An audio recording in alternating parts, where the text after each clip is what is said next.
All right, so this is number 8 on 7-2. And the hard part about this is it's a word problem, so just to kind of understand the word problem is what makes it challenging.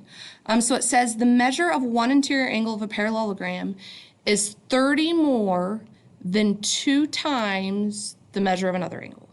Find the measure of each angle. All right, so if I were to draw a parallelogram right here, I know in a parallelogram opposite angles are congruent. So these two are congruent, and then these two here are congruent.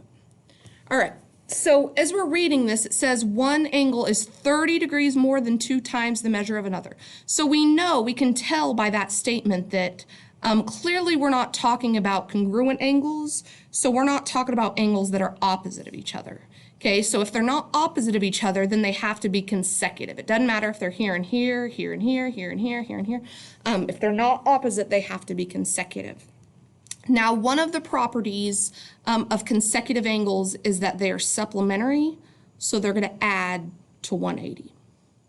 All right, so if I just let one of them be x, it doesn't really matter. We're just trying to get a visual here.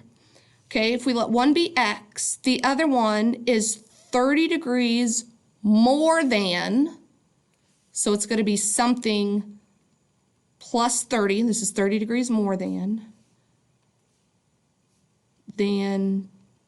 2 times the measure of the other angle, okay?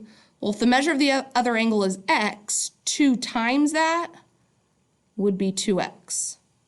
Okay, so this angle here is 2x plus 30. Okay, well now, I know that these two are supplementary. We've already established that, so I can set up my equation. X plus 2x plus 30 equals 180. So if you solve for x, so 3x plus 30 equals 180 minus 30 minus 30. 3x is 150. Divide both sides by 3, I get x equals 50. Okay, so if x is 50, that means that this is 50 degrees, and then 2 times 50 is 100, plus 30, this is 130 degrees. So find the measure of each angle, so you'd have 50 and 130. Hopefully that clears it up. If you're still confused, please let me know.